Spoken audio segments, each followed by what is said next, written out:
Hey guys, welcome back to the LoveKate channel. Okay, I swear to God I turned my sound off, but... Hey. What? Who is this? Okay, fine. What's up guys? Welcome back. Oh my God, are you... How? I know you're recording right now. What?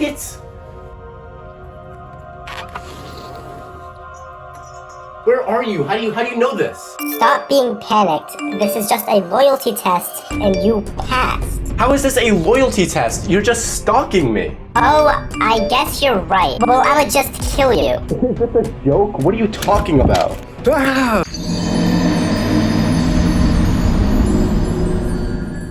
Okay, actually welcome to the video now. Okay, this is the third time I'm saying welcome, and this time it's real. This time it's the video, and I also did really die. Rest in peace. Okay, trust me, that was real, and I'm a ghost right now. Okay, and for me to go into the afterlife, I have to talk about these loyalty tests. Okay, this is my unfinished business that I have to talk about. Because have you ever thought, damn, I really don't trust my partner? You know, the person that you've chosen to be the #1 person in your entire life. You've told them all of your secrets and you love them more than anything in the whole world. Even if it is about someone that you do trust, no matter what, there is going to be these feelings. Now, sometimes you can just push these feelings away, okay? You can just throw them to the side because they're not really that important. But sometimes these issues are important, right? They're not just something you can throw away. You have to actually pay attention to them and care about them, right? Well, if you're like me, I feel like the most empathetic and caring way to deal with this is to just bring it up with them and to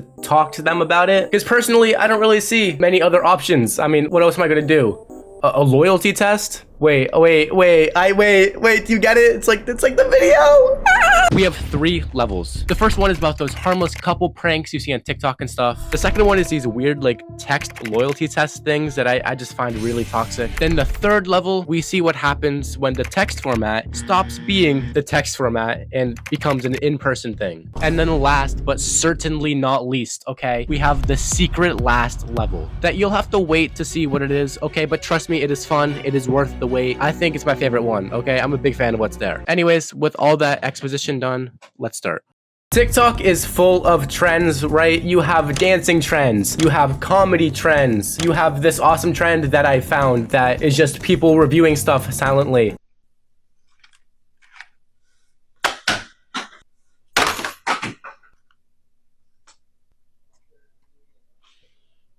But out of all of those trends, there's a certain sub-genre, which is basically just testing your partner. Now, the first trend I want to talk about is this one called the ketchup test, where basically usually the woman in the relationship would smear ketchup on a table, and then the partner would go and clean it all while the other person is recording them do it, and then they post it to the internet for everyone to criticize. Personally, I'm not too upset about this one. I mean, I don't know, if it's done right, it's not really too harmful. It's kind of just like a cute couple thing. But as I just said, there is a lot of criticism, and whether you ask or if the comments have any idea of your relationship beyond this 1-minute video, they're gonna give you their critiques and what they think about your relationship and how it's never gonna work in a million years. There's this one specific video I want to look at where it's one of the more popular ones. Basically, the woman recording the video poured hot sauce on the counter, and now her fiance is tasked to clean it up. And listen, I'm not gonna lie, okay? I feel a little bad, but this guy is not the greatest cleaner I've ever seen in my life. He could definitely be doing a little bit better. Like, what is this? I'm so like, oh my gosh. And now, like, obviously with a video on the internet, it could very obviously be staged. He could be being bad on purpose to try and get more engagement or whatever, but I'm just gonna assume it's not. I do kind of understand the guy, okay? Listen, I get he's being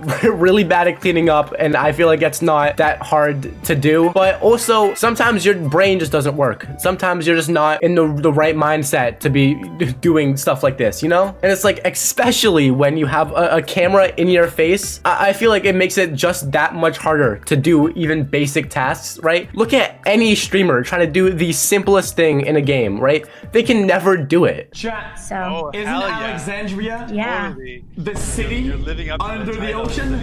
And when you go and look down in the comments of this video, you will see so many comments saying weaponized incompetence, which basically is just like a way to manipulate someone. So essentially these these comments are saying he's purposefully being bad at cleaning so his partner would think that he's incapable of doing it, making it so that she would have to do all the cleaning because she just knows that he's not good at it, and so it's not going to be done correctly unless she does it. He could be doing that, right? I have no idea. Maybe he is. But I feel like it's a crazy thing to do, to accuse someone of manipulating another person when you have no context of their lives and their relationship other than like this 40-second clip. You have 40 seconds of this dude not being the brightest tissue in the tissue box, and suddenly all of these commenters think they can psychoanalyze this guy and they can save this woman from a horrible relationship. She needs saving, guys. He's not good at cleaning up a spill. No. And like, I don't mean to like make fun of people who actually, you know, get manipulated in this way. Obviously that's not fun. I'm trying to make fun of these commenters who think that they have the authority to talk about it. If this is something that's happening, it should be diagnosed by like an actual professional and with a lot more context than just this one thing. But regardless, I'm gonna move on, okay? Because there are a ton of these trends. There's another one where it's called the orange peel theory. The girlfriend will give the boyfriend an orange and ask the boyfriend to peel it for them. And it's pretty much that like if your partner does it and responds to it well and just like is nice about it, it basically means that even though they know that you can peel the orange yourself, the fact that you don't want to and that they're willing to do it for you and do something that you don't want to do proves that they're willing to make you smile and make you happy, and it reveals the attitude that the boyfriend has about the relationship, you know? Because even just a super tiny thing like that reveals so much about their attitude toward you and your relationship. So much about relationships is the small things. And then there's this other one where it's basically the girlfriend will give themselves a smaller portion size and the boyfriend a larger portion size, and the boyfriend's supposed to look at this and be like, hey, what's going on here? Hey, that's not right. We should have equal amounts of food, okay? I am a feminist and I am a man, and equal food for both of us. I don't know, I feel like both of these tests are pretty harmless, if not even more harmless than that first one, because at least you're not wasting sauce by smearing it all over the table, you know? But again, just like the first one, I feel like all of these tests should be taken with a massive grain of salt. The biggest grain of salt. It should be like a world record winning grain of salt, okay? But I feel like this type of relationship test or whatever is kind of chill, and like if it's done at the right time and correctly and all that stuff, it can be kind of like a fun and cute thing, you know? However, I am not going to be singing the same tune at the next level, okay? I'm gonna be real. So this guy DMs me on Instagram. He's like, yo, I need your help. Can you loyalty test my girl? I got money. So I slid up with some Riz. I was like, hey, cutie patootie. She said, what the fuck? We're finally getting to the loyalty tests. We're finally here, okay? Now, if you have zero idea what a loyalty test is, don't worry, okay? I am here to be your tour guide through this wonderful, completely toxic and horrible world, okay? Basically, you ask someone to text your partner acting flirty and stuff to try and see if your partner's gonna cheat. A lot of times when people are doing this, it's either because they're thinking about marriage or they already have some reason to think that their partner might be cheating. And I do have some words to say about those excuses for doing this. But for now, let's just look at an example of one of these loyalty tests. So this guy DM'd me. He said, loyalty test? I told him I got you. It's free if I can post for content, $20 if I can't. I am stopping it already because in what world is anybody paying $20 to do this? At that point, I'd rather just make my own fake account and not have to pay some random person $20. And the guy who's making this video is a pretty popular account. I'm sure he gets probably hundreds of DMs, and a group of these people are definitely willing to pay $20 to not have it posted online. And for the guy like making these, it's really not that hard to do, right? He just has to send a couple messages. That is wild. But you know, enough about the money. All right, let's actually get to what the loyalty test is. Let's get to the meat and potatoes of this, okay? I threw her some hard eyes and I said, hey. She said, hi. I asked her where she was from. She said, St. Louis, Missouri. How about you? I told her I was from Richmond, Virginia. Then I asked her what St. Louis is like in the summer. So with most of these, they kind of just start with some small talk, but as it progresses, it moves towards the person doing the loyalty test getting more flirty. I said, section? That sounds expensive. I'd rather save that money and take you out on a few dates. She said, very smooth. You're sweet though. How old are you? Until that person eventually asks for their number, and if they give it, that's basically an instant fail. I told her I was trying to move this conversation out the DMs What's your number? She gave it to me. Personally, I feel like the idea of a loyalty test is cuckoo bananas to me. Like, that is grounds for an instant,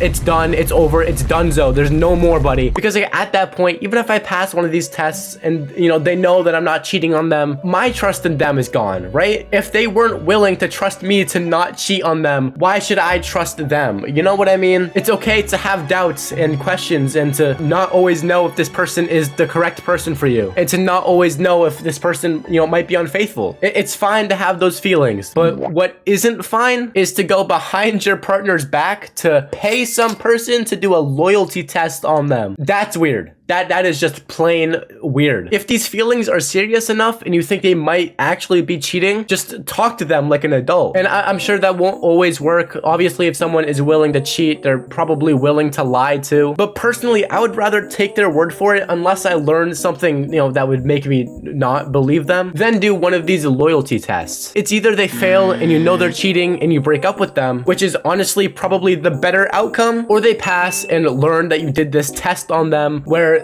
trust is completely gone and that relationship is just not gonna last. I don't know. I think I have to be missing something because there seems like there's no positives that come from this ever. Just like never, ever, ever. You might as well just punch them in the face and spit on them at that point. Now, with all that said, there is one circumstance where I could kind of see this being a good idea, and that is if you already know they're cheating and you just need some more solid proof, you know? And it's also like, you know, I am assuming that a lot of these videos aren't fake. I mean, on the internet, there's always a chance that anything you see is fake, okay? Especially with like the text message format. But you know, assuming this isn't fake, I do feel bad for everyone who learns that their partner is cheating on them. That's obviously never a good feeling and something that nobody should have to go through. But I also feel like nobody should have to go through a loyalty test. So, you know, one's obviously a lot worse than the other, but you know, still, it's just weird to me. The strangest part of all of this to me is that somebody would pay 20 bucks to do this. If you're not even willing to set up your own account, maybe the relationship wasn't meant to last. If you're not even willing to put in that effort. Okay, listen, all right? But that's basically all I have to say about these text loyalty test things. The last thing I have to say is, what if these loyalty tests were in person? That would be kind of crazy. Do y'all trust each other? Yeah. You trust her? Oh yeah. Alright, so look, basically we're gonna do a quick loyalty test. For this video, is it alright if you guys like swap phones and see if you guys are like loyal? Yeah, I'm not gonna, yeah. So why don't you guys switch phones and look through each other's phones real quick?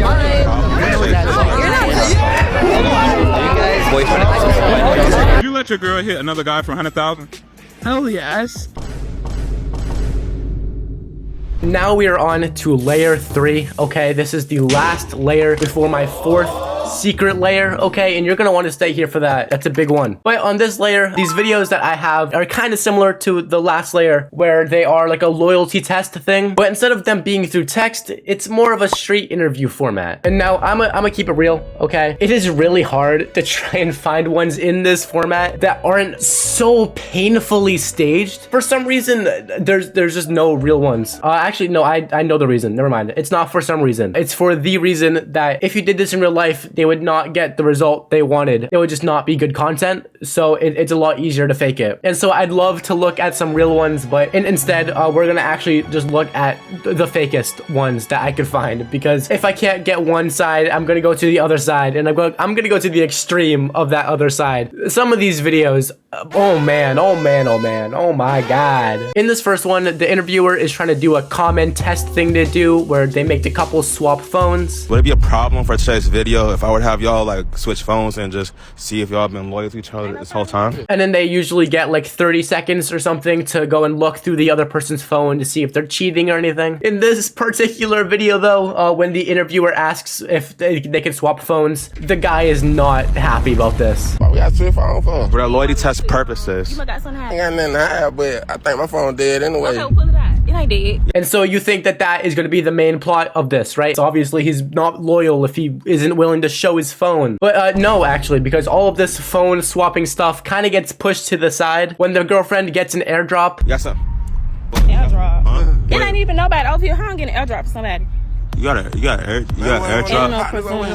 got air. Your homegirls over here. Like, sis got airdrop for a photo somehow. How is she getting an airdrop in this wide open field? Oh, sure. They try and show the camera the picture that was sent. They do a very poor job at it. This cameraman needs to get an unraised. They need to get their money taken away. But we eventually sort of see what the picture is. And it's a picture of them at that very same field at that very same moment. And now personally, listen, if I got an airdrop of me right where I am right now, I think I would leave immediately. And then if anything else happened, I think I would call the cops. These people are like kind of chill about it. You gonna accept it? You know, y'all Yeah, airdrop I so Hold on, bad. let me go to these pictures, baby. And for some reason, the girlfriend's first instinct is to get mad at the boyfriend for her getting this creepy airdrop. Right now. Right now, Trio. So this what you got going on? You got somebody in the park? What you doing? Like, you got other Ain't bitches got no- on school? A wild thing for her to do, which it just proves that the script writing is so bad, because we do learn that it is the guy's fault, but we have no way of knowing that right now. And so making her mad at the guy for something we don't know yet is just bad writing, right? But let's finally see who sent these pictures, because they decided to show themselves, which also bad script writing. Why would they do that? Man, you ain't listening to me. The proof anyway. You ain't listening to me. Ayo, hold up. Who are you? Who are you? My name Divine. I've been stalking him for a few months, honey. What you stalking him for? How you Because know? he my ex. Get your ex. Yeah. Get your ex. You That's should have what- ex this out the picture. So what the she following you She for? stalking You must me. still. She stalk- Yeah. Nah, I ain't did. So apparently the boyfriend has been getting stalked by his ex, and like not just for like a little bit, for months too. I've been stalking him for a few months, honey. And she just so happened to choose this very moment where they are being recorded and like where the most evidence can be found against her, because she literally just admits to the crime of stalking someone. And even after learning that the boyfriend is being stalked by his ex, for some reason that's still the boyfriend's fault, and the girlfriend is mad at the boyfriend for being stalked, I guess. And you gonna Wait, hold up. Now, this is never shown to us, but apparently in the pictures that the stalker sent through the airdrop, there is a picture of some other woman. Explain who that girl is that was in the picture. Photoshop. Even though those pictures were taken moments ago, right, like during the recording process, and there was very clearly no other woman around. So I have absolutely no idea where this other woman is coming from. It's just a massive plot hole that is crazy that you just left in. At some point, the girlfriend gets the boyfriend's phone and finds the mysterious girl's number in it, so she ends up calling it. Call that number. Call the number. Call the number. Girlfriend and the woman on the phone are arguing, and then also the girlfriend is arguing with the boyfriend, and all while this is happening, the interviewer is just being the worst person I've ever seen. He's just like inserting himself into the situation and adding absolutely nothing. That is how I know this is 100% absolutely fake, because if this were real, people would not be this kind to the interviewer, right? They would not be trying to help him make content. They would be caring about the 3-year relationship that's crumbling in front of them. To finish the video, the partners are no longer partners. She breaks up with him, and it ends off with the stalker and the boyfriend getting back together for some reason. And then the interviewer ends this clip in just the worst possible way. Hey, I gotta say something. You have some explaining to do. Yeah, you got caught. You lost your chick. You lost your other chick. You lost your chick. You have something explaining to do. You lost. I won. You got caught up on 4K. Let's go. This guy just kind of embarrassed himself throughout this entire video, and he's just like really annoying, to be honest. Like it's insufferable, and like I don't think you could get more staged than this video is if you even tried to. They got to the point where it was crazy and unbelievable, and then they kept going past that point to the point where it's just ridiculous. They had the plot of him not giving the phone, and then they had the stalker plot, and then on top of that, they had the whole phone call plot and him cheating and stuff like that. There was just way too much going on. And another thing that really just bugged me was that you can't just get airdropped something by someone. I mean, you can, but it's only for 10 minutes at a time, and I'm sorry, but that's way too convenient for her to have it on at this very moment. You know what I mean? I don't know. I've been talking about this video for way too long. I'm way too angry about it, okay? So I think it's just best if we move on. This is a very similar thing where they're gonna do like a phone swap, but instead of the guy not being too keen on it, it's the girl this time. So you guys must really trust each other, right? I mean, yeah, we do. Well, why you say that so hesitantly? She doesn't really let me see her phone or who she goes out with or anything like that. Yeah, but that's just like privacy and that. Like, Well, I don't check your phone either. Why would you check mine? And honestly, I think it's fair to not want to, give up your phone to your partner, especially in a new relationship. Giving unrestricted access to your phone to someone that you've just started dating recently isn't really the best idea, I feel like. But they aren't in a new relationship. They're in a 2-year relationship. And like, I don't know, I feel like at that point, once you're 2 years into a relationship, maybe it's a red flag if you're not willing to let your partner see your phone even while you're there with them, right? But she does eventually reluctantly give the phone to the boyfriend, which makes no sense and just proves even more how fake this is, right? Because if the girlfriend was not willing to give up the phone, I don't know if any talking would really help. I think she would just walk away at a certain point. But as always with these videos, she gets caught cheating, and so they walk away arguing. And listen, okay, this interviewer, just like the last one, is insufferable. I don't know why any of these interviewers can't just like be normal people, because like as this couple's relationship is just completely destroyed and demolished, 2 years is completely out the window. The interviewer is just over here laughing at them. Where you going? Wait, bro, where you going? Wait. I don't know him, I swear. Wait. He just like makes me so angry, and I am so happy that these are so obviously staged, because if this wasn't, you're the worst person ever, okay? It's so annoying, and I could talk about this forever. At a certain point, I've just got to move on, okay?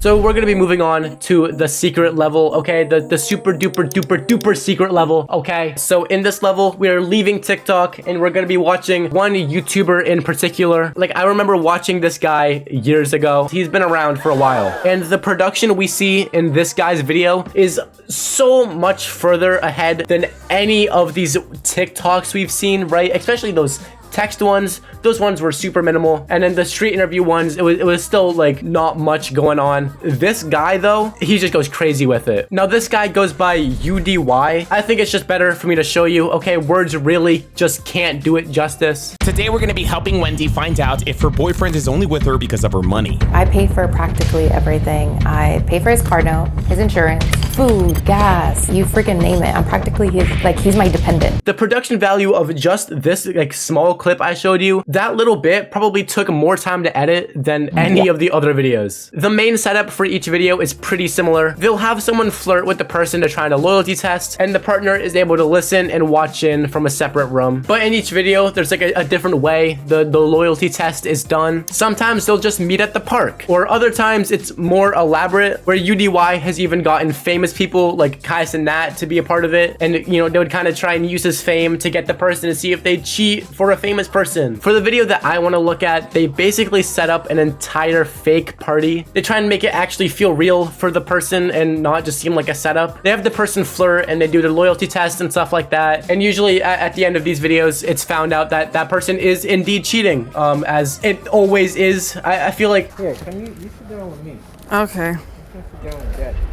Oh, with Daddy now. I'm done. I'm ready to throw his piece of shit out. Now, to be honest, I feel like these videos are also faked. It's just that the production value is higher and that the actors are probably better, so it's harder to kind of see it. But I feel like with how much time and money goes into each of these videos, and there's just so much opportunity for something to go wrong, right? If they're not cheating, it kind of doesn't make for as good of a video. If something doesn't go right, it kind of ruins the entire video, and all the money and time that he put into it is all worthless, right? And just for the single fact that I feel like he would be bankrupt if he didn't stage it, it has to be staged, Thank you for making it all the way to layer 4, okay? This video, honestly, it seems long enough at this point, so I could talk forever about loyalty tests and how much they annoy me, but at a certain point, I have to can it, I have to stop. So I'm just gonna end it off by saying these are really weird, and I think people just shouldn't do loyalty tests, and that's it. All right, bye. Subscribe.